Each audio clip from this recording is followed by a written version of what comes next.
अपना चैनल।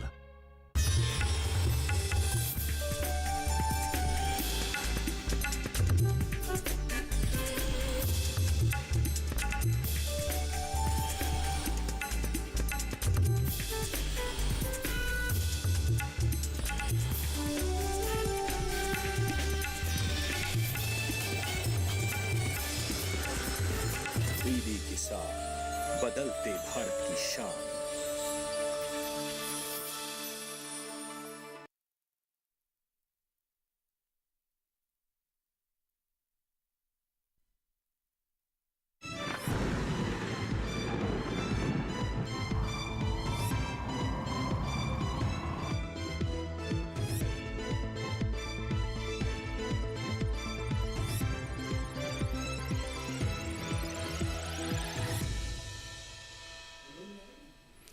नमस्कार, दूरदर्शन किसान देख रहे हैं आप। मौसम खबर में आप सभी का बहुत स्वागत है। मैं हूं आपके साथ पुलकित शुक्ला।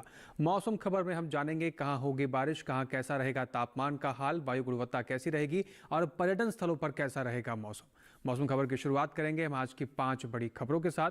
तो मौसम खबर की हम शुरुआत करेंगे, लेकिन उससे पहले आपको बता दें कि किस तरह से आज के मौसम का मिजाज रहने वाला है, वो हम आपको 5 बड़ी खबरों से बताने जा रहे हैं। 5 बड़ी खबरों में हम अलग अलग राज्यों के बारे में जानते हैं। तो सबसे पहले 5 बड़ी खबरों में हम बात करेंगे अरुणाचल प्रदेश की, जहां पर 23 अक्टूबर को तेज बारिश की संभावना अरुणाचल प्रदेश में जताई गई है। इसके साथ ही आगे बढ़ते हैं, नागालैंड की बात करते हैं, जहां पर 22 अक्टूबर को भारी बारिश के आसार नागालैंड में जताए गए हैं।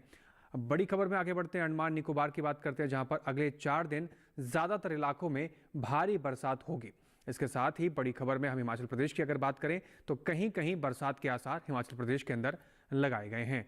इसके साथ ही अगर नजर डालते हैं हम बिहार पर, तो यहाँ पर भी कहीं कहीं बारिश संभव है। तो बिहार में भी कहीं कहीं बारिश संभव है। ये हो गई 5 बड़ी खबरें। अब बात करेंगे हम मौसम अलर्ट की। मौसम अलर्ट में हम जानते हैं कि किन राज्यों को लेकर क्या अलर्ट जारी किया गया है, किन राज्यों को लेकर आपको सावधान रहना है, किन राज्यों को लेकर कोई चेतावनी जारी नहीं की गई है और किन राज्यों पर आपको नजर बना के रखनी है। आप मेरे पीछे भारत का नक्शा देख रहे हैं, इसमें अलग अलग राज्यों को अलग अलग रंगों से दर्शाया गया। तो सबसे पहले नजर डालते हैं नजर बनाए रखे हुए क्षेत्रों के। सबसे पहले दक्षिण भारत में नजर डालती है, जहां पर तमिलनाडु, पुडुचेरी, केरल की बात करें तो यहां पर आपको नजर बना के रखनी है। यहां पर तेज हवाएं चल सकती हैं। लक्षद्वीप की बात करें, अंडमान निकोबार की बात करें तो यहां पर तेज हवाओं के साथ भारी बरसात की संभावना है। गरज चमक के साथ बारिश भी यहां पर हो सकती है। तो और बाकी के राज्यों को लेकर यहां पर कोई अलर्ट जारी नहीं किया गया है। बात करते हैं मौसम पूर्वानुमान की, यानी कि आने वाले 24 से 48 घंटों में कहां पर मौसम कैसा रहेगा। तो सबसे पहले बात करते हैं हम लद्दाख, लेह, जम्मू कश्मीर, श्रीनगर, गिलगित और जम्मू कश्मीर की, पंजाब, चंडीगढ़, हरियाणा, दिल्ली, पश्चिमी उत्तर प्रदेश, पूर्वी उत्तर प्रदेश की। तो यहाँ पर बरसात होने की उम्मीद नहीं है। लेकिन हिमाचल प्रदेश और उत्तराखंड पर अगर नजर डालें तो यहाँ पर कुछ क्षेत्रों में कहीं कहीं बारिश होने के अनुमान लगाए गए हैं। यानी आने वाले 24 से 48 घंटे में यहाँ पर बारिश देखने को मिल सकती है। हिमाचल प्रदेश और उत्तराखंड के कुछ क्षेत्रों में यहाँ पर कहीं कहीं बारिश होने के अनुमान लगाए गए हैं। अब बात करते हैं बिहार, झारखंड और उड़ीसा की और उप हिमालय, पश्चिम बंगाल और सिक्किम की। अगर इन क्षेत्रों पर नजर डालते हैं तो यहाँ पर कहीं कहीं बारिश होने के अनुमान जताए गए हैं। यानी कि यहाँ पर कई कई क्षेत्रों में बारिश होने के अनुमान जताए गए हैं। लेकिन गांगे, पश्चिम बंगाल, त्रिपुरा, मिजोरम, मणिपुर, मेघालय, असम, नागालैंड की बात करें तो यहाँ पर बरसात होने की उम्मीद नहीं जताई गई है। दक्षिण भारत पर रुख करते हैं, जहां पर केरल के अंदर अधिकतर जगह बरसात होने की उम्मीद जताई गई है। साथ ही साथ रायलसीमा, भीतरी दक्षिण कर्नाटक, तमिलनाडु, पुडुचेरी और तटीय आंध्र प्रदेश की अगर हम बात करें तो यहाँ पर कहीं कहीं बारिश होने के अनुमान है। अंडमान निकोबार की बात करें तो यहाँ पर बरसात होने की उम्मीद नहीं जताई गई है। मैदानी इलाकों का रुख करते हैं, जहां पर पूर्वी मध्य प्रदेश, छत्तीसगढ़, विदर्भ, पश्चिमी मध्य प्रदेश, यहाँ पर बरसात होने की उम्मीद नहीं है। लेकिन कोंकण और गोवा पर नजर डालते हैं तो यहाँ पर कहीं कहीं बारिश होने की संभावना बताई गई है। साथ ही गुजरात, सौराष्ट्र, कच्छ, पश्चिमी राजस्थान, पूर्वी राजस्थान और मध्य महाराष्ट्र, मराठवाड़ा, विदर्भ की अगर हम बात करें तो यहाँ पर भी बरसात होने की उम्मीद नहीं जताई गई है। बात करते हैं मौसम की चाल की, यानी कि हम जानते हैं कि पिछले 24 घंटे में कहां कहां बरसात देखी गई है। लद्दाख, लेह, जम्मू कश्मीर, हिमाचल प्रदेश, गिलगित की, श्रीनगर की बात करें तो यहाँ पर पिछले 24 घंटे में बरसात देखने को मिली है। उत्तराखंड, पश्चिमी उत्तर प्रदेश, पूर्वी उत्तर प्रदेश के कुछ क्षेत्रों में यहाँ पर हल्की फुल्की बारिश देखने को मिली है। साथ ही साथ हरियाणा, पंजाब, चंडीगढ़ और पूर्व राजस्थान, पश्चिमी राजस्थान और दिल्ली की अगर हम बात करें तो यहाँ भी कुछ क्षेत्रों में हल्की फुल्की बारिश पिछले 24 घंटे में देखने को मिली है। साथ ही साथ पश्चिमी राजस्थान और पूर्व राजस्थान की बात करें तो यहाँ पर भी हल्के फुल्के बारिश कुछ क्षेत्रों में देखने को मिली है। पूर्वोत्तर राज्यों में नजर डालते हैं, असम, मेघालय, नागालैंड, मणिपुर, मिजोरम, त्रिपुरा, साथ ही साथ अरुणाचल प्रदेश, बिहार, झारखंड, पूर्वोत्तर के इन क्षेत्रों के अंदर कुछ राज्यों के अंदर कुछ क्षेत्रों के अंदर यहाँ पर हल्की फुल्की बारिश देखने को मिली है। साथ ही साथ दक्षिण भारत का रुख करते हैं, जहाँ पर तेलंगाना, अंडमान निकोबार, लक्षद्वीप, केरल, तमिलनाडु, भीतरी दक्षिण कर्नाटक, भीतरी उत्तर कर्नाटक और तटीय कर्नाटक, रायलसीमा, तेलंगाना, इन क्षेत्रों की अगर हम बात करें तो यहाँ पर भी पिछले 24 घंटे में बारिश देखने को मिली है। इन राज्यों के अंदर भी कुछ क्षेत्रों के अंदर पिछले 24 घंटे में बारिश देखने को मिली है यहाँ पर। अब मैदानी इलाकों में नजर डालते हैं, जहाँ पूर्वी मध्य प्रदेश और साथ ही साथ पश्चिमी मध्य प्रदेश में नजर डालिए तो यहाँ पर भी पिछले 24 घंटे में बारिश देखने को मिली है। साथ ही साथ सौराष्ट्र, कच्छ, मध्य महाराष्ट्र, कोंकण और गोवा की अगर हम बात करें और साथ ही साथ दमन और दीव की अगर हम बात करें तो यहाँ पर भी पिछले 24 घंटे में बारिश देखने को मिली है। यानी कि इन क्षेत्रों में भी पिछले 24 घंटे में बारिश देखने को मिली है। ये तो हो गई मौसम की चाल की बात। मौसम खबर में तमाम जानकारियां और भी आपके साथ साझा करेंगे, लेकिन यहाँ पर रुकना होगा एक छोटे से ब्रेक के लिए। कहीं मत जाइए, बने रहिए दूरदर्शन किसान के साथ।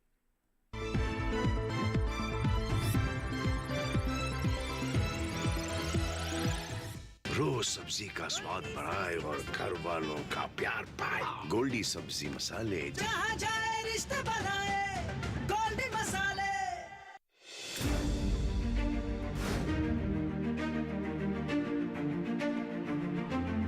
फसलों के भाव से लेकर उनकी आवक तक, पैदावार से लेकर बुआई के क्षेत्रफल तक, आयात से लेकर निर्यात तक, घरेलू से लेकर वैश्विक बाजार तक, मंडियों की सही और ताजा जानकारी पाएं। विशेषज्ञों की राय का लाभ उठाएं। देखिए मंडी खबर सोमवार से शनिवार शाम 5 बजे सिर्फ दूरदर्शन किसान पर।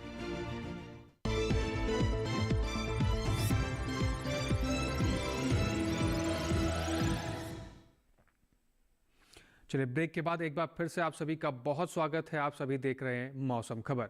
मौसम खबर में आगे बढ़ते हुए अब हम बात करेंगे कि देश के अलग अलग राज्यों में तापमान की स्थिति क्या दर्ज की गई, किस राज्य में अधिकतम तापमान क्या रहा और कहां पर न्यूनतम तापमान क्या दर्ज किया गया है। तो चलिए शुरुआत करते हैं और जानते हैं तापमान का हाल। सबसे पहले अधिकतम तापमान की हम बात करेंगे, जहां पर हिमाचल प्रदेश, पंजाब, चंडीगढ़, हरियाणा, दिल्ली, श्रीनगर, जम्मू कश्मीर, लद्दाख, लेह, गिलगित की बात करें तो यहां पर अधिकतम तापमान 5 डिग्री सेल्सियस सामान्य से कम दर्ज किया गया है। इसके बाद पूर्वोत्तर राज्यों पर नजर डालते हैं, जहां पर अरुणाचल प्रदेश, नागालैंड, असम, मणिपुर, मिजोरम, त्रिपुरा, मेघालय, साथ ही साथ गांगे, पश्चिम बंगाल, छत्तीसगढ़, उड़ीसा की बात करें तो यहां पर अधिकतम तापमान 3.1 से 5 डिग्री सेल्सियस सामान्य से ज्यादा दर्ज किया गया है। यहां पर अधिकतम तापमान की स्थिति कुछ इस प्रकार से है, जहां पर आप देख रहे हैं कि 3.1 से 5 डिग्री सेल्सियस सामान्य से ज्यादा तापमान दर्ज किया गया है।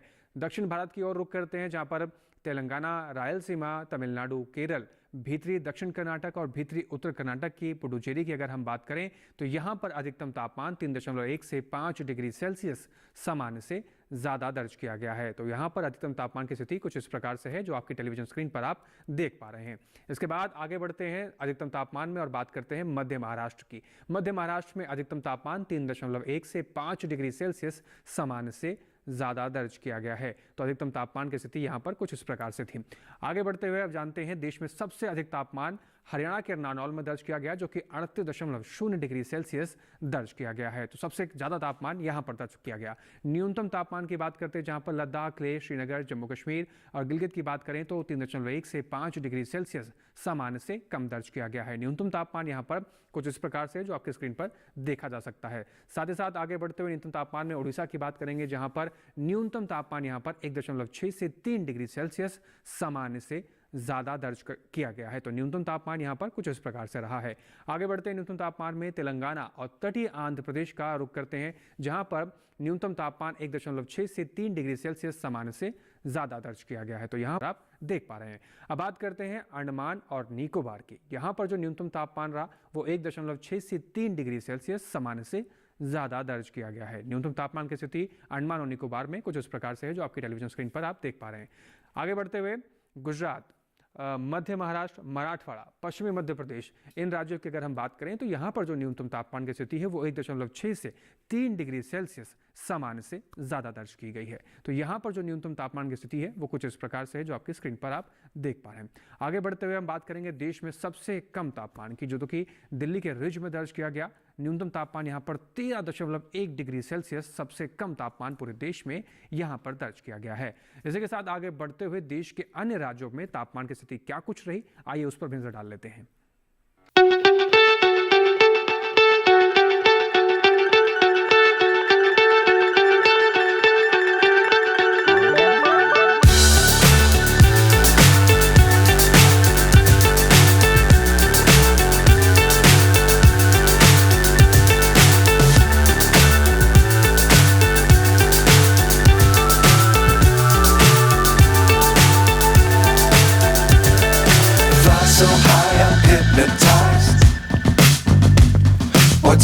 is down, what's left is right.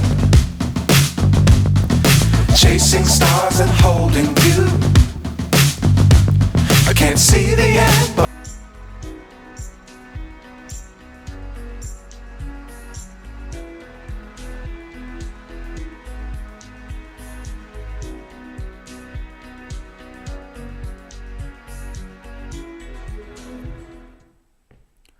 तो देश के अलग अलग राज्यों में अधिकतम और न्यूनतम तापमान की स्थिति क्या रही वो आपके साथ हमने साझा किया। मौसम खबर में और भी जानकारियां आपके साथ साझा करेंगे, लेकिन यहां पर रुकना होगा एक छोटे से ब्रेक लिए। कहीं मत जाइए, बने रहिए दूरदर्शन किसान के साथ।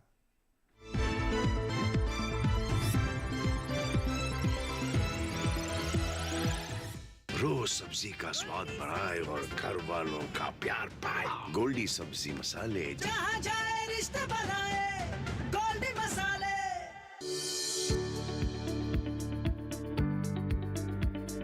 कृषि और पशुपालन है एक दूसरे के पूरक। घर आंगन से लेकर व्यावसायिक फार्म तक, मुर्गी पालन से लेकर रेगिस्तान के जहाज तक। बीमारियों से अब पशुपालक ना हो परेशान। विशेषज्ञ करेंगे आपकी समस्या का समाधान। जुड़िए हमसे, पूछिए अपने सवाल। ईमेल के जरिए भी आप हमारे साथ जुड़ सकते हैं। हमारी ईमेल आईडी है ddkisanapc@gmail.com। हमारे टोल फ्री नंबर हैं 1800-113060 और 1800-113061। देखिए अपना पशु चिकित्सक हर रविवार शाम 6:30 बजे दूरदर्शन किसान चैनल पर।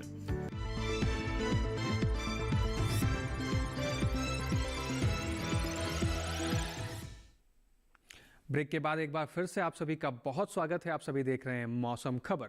मौसम खबर में आगे बढ़ते हुए हम आपको बताएंगे कि देश के अलग अलग राज्यों में वायु गुणवत्ता का हाल क्या रहा, किस राज्य में वायु गुणवत्ता की श्रेणी क्या दर्ज की गई और वायु गुणवत्ता सूचकांक क्या दर्ज किया गया है। तो चलिए शुरुआत करते हैं और जानते हैं वायु गुणवत्ता का हाल। वायु गुणवत्ता में सबसे पहले हम बात करेंगे राजधानी दिल्ली की। यहाँ पर गुणवत्ता सूचकांक 112 दर्ज किया गया, यानी कि यहाँ की हवा की श्रेणी संतोषजनक की स्थिति में दर्ज की गई है। पुणे की बात करते हैं, गुणवत्ता सूचकांक 47 दर्ज किया गया है, यानी यहाँ की जो हवा है वो बहुत अच्छी श्रेणी में दर्ज की गई है। मुंबई की बात करते हैं, यहाँ गुणवत्ता सूचकांक 169 दर्ज किया गया है, यानी यहाँ की हवा संतोषजनक की श्रेणी में दर्ज की गई है। कोलकाता की बात करते हैं, गुणवत्ता सूचकांक 205 की श्रेणी में दर्ज किया गया है, यानी यहाँ की जो हवा है वो थोड़ी खराब की स्थिति में दर्ज की गई है। बेंगलुरु की बात करते हैं, गुणवत्ता सूचकांक 63 दर्ज किया गया है, यानी यहाँ की जो हवा है वो अच्छे की श्रेणी में दर्ज की गई है। पटना की बात करते हैं, गुणवत्ता सूचकांक 145 दर्ज किया गया, यानी यहाँ की जो हवा है वो संतोषजनक की श्रेणी में दर्ज की गई है। इसके साथ ही हैदराबाद की बात करें, गुणवत्ता सूचकांक 62 दर्ज किया गया, यानी यहाँ की जो हवा है वो अच्छे की श्रेणी में दर्ज की गई है। इसके साथ ही अहमदाबाद पर नजर डालते हैं, गुणवत्ता सूचकांक 108 दर्ज किया गया, यानी अहमदाबाद की जो हवा है वो संतोषजनक की श्रेणी में दर्ज की गई है। ये हुई वायु गुणवत्ता की बात। अब बात करेंगे पर्यटन पूर्वानुमान की, यानी कि भारत के प्रमुख पर्यटन स्थलों पर आने वाले 4 दिनों में मौसम कैसा रहने वाला है। जम्मू कश्मीर के कटरा पर नजर डालते हैं, जहां पर बुधवार, गुरुवार, शुक्रवार, शनिवार चारों ही दिन यहाँ पर तेज धूप खिलती हुई नजर आ सकती है। अधिकतम तापमान की बात करें तो 26 डिग्री सेल्सियस से लेकर 29 डिग्री सेल्सियस तक अधिकतम तापमान जा सकता है। साथ ही न्यूनतम तापमान की बात करें तो 13 डिग्री सेल्सियस चारों ही दिन न्यूनतम तापमान जम्मू कश्मीर के कटरा में आने वाले 4 दिनों में बना रह सकता है। तो जम्मू कश्मीर के कटरा जाने की अगर तैयारी आप कर रहे हैं तो कुछ इस प्रकार से मौसम के लिए तैयार रहिए। हिमाचल प्रदेश के धर्मशाला की बात करते हैं, जहां पर बुधवार और गुरुवार को हल्की फुल्की धूप खिलती हुई नजर आएगी, साथ ही साथ हल्के फुल्के बादल भी छाए रह सकते हैं। साथ ही साथ शुक्रवार और शनिवार की अगर हम बात करें तो यहां पर तेज धूप खिलती हुई नजर आ सकती है। अधिकतम तापमान की हम बात करें तो 27 डिग्री सेल्सियस से लेकर 28 डिग्री सेल्सियस के बीच में अधिकतम तापमान जा सकता है। न्यूनतम तापमान की अगर हम बात करें तो 14 डिग्री सेल्सियस के बीच में ही चारों दिन न्यूनतम तापमान रह सकता है। पंजाब के अमृतसर पर नजर डालते हैं, जहां पर बुधवार को हल्के फुल्के बादल छाए रहेंगे, हल्की फुल्की धूप भी खिलती हुई नजर आ सकती है, लेकिन गुरुवार, शुक्रवार, शनिवार बाकी के 3 दिन यहां पर तेज धूप खिलती हुई नजर आ सकती है। अधिकतम तापमान की बात करें तो 26 डिग्री सेल्सियस से लेकर 28 डिग्री सेल्सियस के बीच में अधिकतम तापमान जा सकता है। साथ ही साथ न्यूनतम तापमान पर नजर डालें तो 17 डिग्री सेल्सियस से लेकर 18 डिग्री सेल्सियस के बीच में न्यूनतम तापमान अमृतसर में आने वाले 4 दिनों में देखा जा सकता है। उत्तर प्रदेश के वाराणसी पर नजर डालते हैं, बुधवार, गुरुवार, शुक्रवार, शनिवार चारों ही दिन यहां पर धुंध छाई रह सकती है। अधिकतम तापमान की अगर हम बात करें तो 33 डिग्री सेल्सियस से लेकर 34 डिग्री सेल्सियस तक अधिकतम तापमान जा सकता है। न्यूनतम तापमान पे बात करें तो 19 डिग्री सेल्सियस से लेकर 21 डिग्री सेल्सियस के बीच में न्यूनतम तापमान वाराणसी में आने वाले 4 दिनों में देखा जा सकता है। उत्तर प्रदेश के वाराणसी घूमने की अगर तैयारी कर रहे हैं आप तो इस प्रकार से मौसम का हाल कुछ आने वाले 4 दिनों में रह सकता है। असम के सिलचर पर नजर डालिए। बुधवार, गुरुवार, शुक्रवार, शनिवार चारों ही दिन यहाँ पर हल्के फुल्के बादल छाए रहेंगे और हल्की फुल्की धूप खिलती हुई नजर आ सकती है। अधिकतम तापमान की बात करें तो 32 डिग्री सेल्सियस से लेकर 33 डिग्री सेल्सियस के बीच में अधिकतम तापमान जा सकता है। न्यूनतम तापमान की अगर हम बात करें तो 24 डिग्री सेल्सियस से लेकर 25 डिग्री सेल्सियस के बीच में न्यूनतम तापमान सिलचर में आने वाले 4 दिनों में देखा जा सकता है। बात करते हैं केरल के कोच्चि की। यहाँ पर बुधवार और गुरुवार को कुछ क्षेत्रों में हल्की फुल्की बारिश देखने को मिल सकती है, लेकिन शुक्रवार और शनिवार को यहाँ पर तेज धूप खिलती हुई नजर आ सकती है। अधिकतम तापमान की अगर हम बात करें तो 31 डिग्री सेल्सियस के बीच में अधिकतम तापमान चारों ही दिन कोच्चि में रह सकता है। न्यूनतम तापमान की अगर हम बात करें तो 25 डिग्री सेल्सियस से लेकर 26 डिग्री सेल्सियस के बीच में चारों ही दिन कोच्चि के अंदर न्यूनतम तापमान देखा जा सकता है। आगे बढ़ते हुए कर्नाटक के मंगलुरु की बात करेंगे, जहां पर बुधवार, गुरुवार, शुक्रवार, शनिवार यानी कि चारों ही दिन यहां पर कुछ क्षेत्रों में हल्की फुल्की बारिश देखने को मिल सकती है। साथ ही साथ अधिकतम तापमान की बात करें तो चारों ही दिन यहां पर अधिकतम तापमान 30 डिग्री सेल्सियस के आसपास बना रह सकता है। न्यूनतम तापमान की अगर हम बात करें तो 23 डिग्री सेल्सियस के आसपास न्यूनतम तापमान मंगलुरु में आने वाले 4 दिनों में देखा जा सकता है। लेकिन साथ ही साथ चारों ही दिन यहाँ पर बारिश के लिए भी आप तैयार रहिए। तमिलनाडु के कन्याकुमारी की अगर हम बात करें तो बुधवार, गुरुवार, शुक्रवार, शनिवार चारों ही दिन यहाँ पर भी बारिश होने के अनुमान जताए गए हैं। अधिकतम तापमान की अगर हम बात करें तो 31 डिग्री सेल्सियस के आसपास अधिकतम तापमान चारों ही दिन यहाँ पर देखने को मिल सकता है। न्यूनतम तापमान की बात करें तो कन्याकुमारी में न्यूनतम तापमान आने वाले 4 दिनों में 24 डिग्री सेल्सियस के आसपास रह सकता है। तो कन्याकुमारी घूमने की अगर आप तैयारी कर रहे हैं तो कुछ इस प्रकार से मौसम के लिए आप तैयार रहिए। महाराष्ट्र के मुंबई की अगर हम बात करें तो बुधवार, शुक्रवार, गुरुवार, शुक्रवार, शनिवार चारों ही दिन यहाँ पर तेज धूप खिलती हुई नजर आ सकती है। अधिकतम तापमान की अगर हम बात करें तो 33 डिग्री सेल्सियस से लेकर 35 डिग्री सेल्सियस तक अधिकतम तापमान जा सकता है। न्यूनतम तापमान की अगर हम बात करें तो 23 डिग्री सेल्सियस से लेकर 24 डिग्री सेल्सियस तक न्यूनतम तापमान मुंबई में आने वाले 4 दिनों में आप देख सकते हैं। तो मुंबई घूमने की अगर आप तैयारी कर रहे हैं तो कुछ प्रकार से मौसम के लिए तैयार रहिए। मध्य प्रदेश के भोपाल पर नजर डालते हैं। बुधवार, गुरुवार, शुक्रवार ये 3 दिन यहाँ पर तेज धूप खिलती हुई नजर आ सकती है। शनिवार को हल्के फुल्के बादल छाए रहेंगे, हल्की फुल्की धूप भी खिलती हुई नजर आ सकती है। अधिकतम तापमान की बात करें तो 35 डिग्री सेल्सियस से लेकर 36 डिग्री सेल्सियस तक अधिकतम तापमान 4 दिनों में जा सकता है। न्यूनतम तापमान की अगर हम बात करें तो 21 डिग्री सेल्सियस से लेकर 22 डिग्री सेल्सियस तक न्यूनतम तापमान भोपाल में आने वाले 4 दिनों में देखा जा सकता है। आगे बढ़ते हैं मौसम खबर में और बात करते हैं हम खेती किसानी की।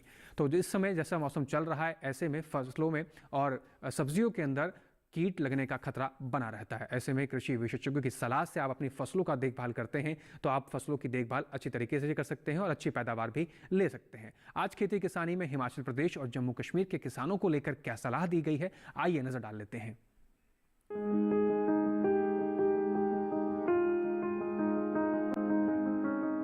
जम्मू कश्मीर में इस मौसम में प्याज की नर्सरी लगाई जा सकती है। जम्मू कश्मीर के किसान मक्का, धान, ज्वार और बाजरा का सुरक्षित भंडारण कर लें। यहाँ के किसान सरसों, गेहूं, मटर और मसूर की बुआई के लिए खेत तैयार कर लें। जम्मू कश्मीर के केसर के खेतों में उचित जल निकासी के लिए नालियां बनाएं। जम्मू कश्मीर में ही सेब के बागों में जल निकासी की व्यवस्था बनाए रखें। साथ ही यहाँ सेबों के पके फलों की तुड़ाई कर लें। हिमाचल प्रदेश में किसान आलू की खुदाई करें और राजमा की पकी फसल की तुड़ाई का काम कर लें। यहाँ के किसान जौ की मड़ाई का काम भी कर लें और इनका सुरक्षित भंडारण करें। हिमाचल में ही सभी पकी दलहन फसलों की कटाई के बाद इन्हें धूप में सुखाकर अच्छे से भंडारित कर लें। हिमाचल प्रदेश के निचले इलाकों में शलगम और मूली की बुआई की जा सकती है। यहाँ के मध्य पर्वतीय इलाकों में चाइनीज पत्ता गोभी, मूली, गाजर और ब्रोकली की नर्सरी लगाई जा सकती है।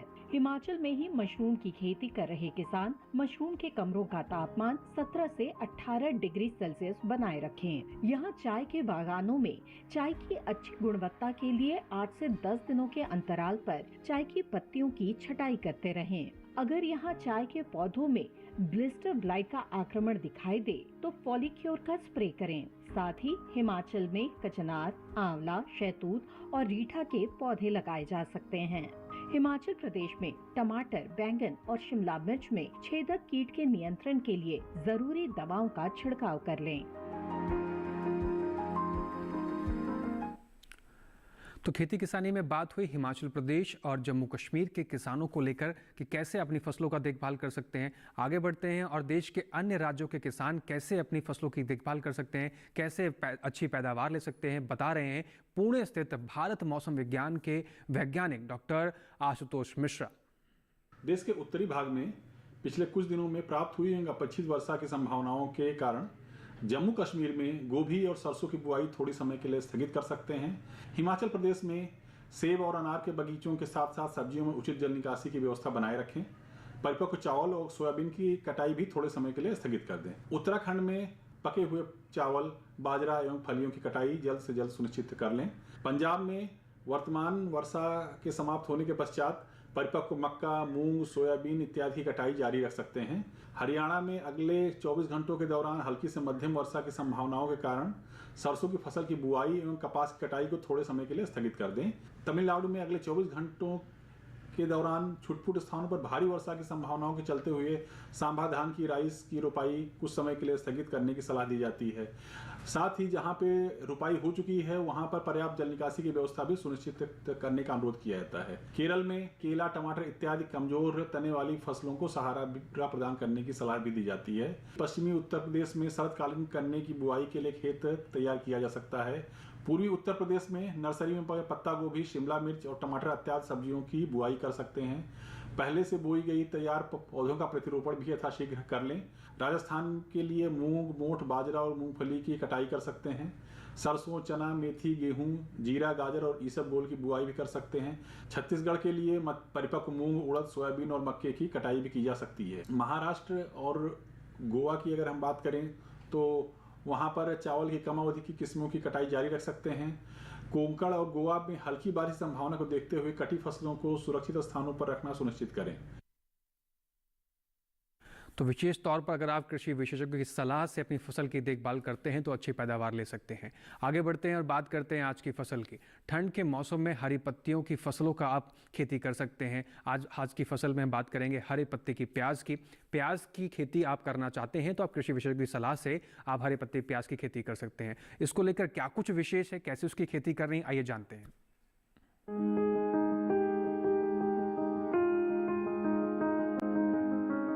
ये समय हरी प्याज की पूसा सौम्या किस्म की बुआई के लिए एकदम अनुकूल है। इसकी बुआई के लिए किसान सबसे पहले खेतों को जोतकर तैयार कर लें। खरपतवार को पूरी तरह से साफ कर लें। 1 हेक्टेयर खेत के लिए करीब 10 से 12 किलो बीज काफी रहते हैं। उर्वरक की बात करें तो अच्छी फसल के लिए 1 हेक्टेयर खेत में 150 किलो नाइट्रोजन, 60 किलो फास्फोरस और 60 किलो पोटेशियम युक्त उर्वरक का इस्तेमाल करें। बुआई के समय पंक्ति से पंक्ति के बीच की दूरी 15 सेंटीमीटर रखें। अच्छी फसल के लिए बुआई के तुरंत बाद फसल में सिंचाई करें। इसके बाद हर 10 से 12 दिन के अंतराल पर फसल में सिंचाई जरूर करें। हरी प्याज में थ्रिप्स कीट के हमले का खतरा रहता है। थ्रिप्स की रोकथाम के लिए विशेषज्ञों की सलाह पर उचित दवाओं का छिड़काव करें। ध्यान रहे, दवा का छिड़काव सिर्फ कीट प्रभावित जगह पर ही करें। उन्नत किस्म पूसा सौम्या लगाने से किसान अच्छी उपज ले सकते हैं। 1 हेक्टेयर में इस किस्म की 250 क्विंटल फसल ली जा सकती है। ये किस्म उत्तर भारत में लगाने के लिए काफी अच्छी है। पूसा सौम्या की खेती उत्तर भारत में दिल्ली और दिल्ली के आसपास के इलाकों में की जा सकती है। तो हरे पत्ते की प्याज की फसल अगर आप लगाना चाहते हैं तो इन सभी बातों का विशेष रूप से आप ध्यान रख सकते हैं। मौसम खबर में दिखाई गई सभी जानकारी को आप डीडी किसान के यूट्यूब चैनल पर भी देख सकते हैं। टेलीविजन स्क्रीन पर दिखाए जा रहे QR कोड को स्कैन कर आप सीधा डीडी किसान के यूट्यूब चैनल पर पहुंच सकते हैं और दिखाई गई सभी जानकारियों को किसी भी वक्त कहीं पर भी बैठकर देख सकते हैं। दिखाई गई सभी जानकारी उम्मीद करते हैं कि आपके काम आ रही होंगी और उनसे आपको लाभ भी हो रहा होगा। आज के इस मौसम खबर में फिलहाल इतना ही। मुझे दीजिए इजाजत। देखते रहिए दूरदर्शन किसान। नमस्कार।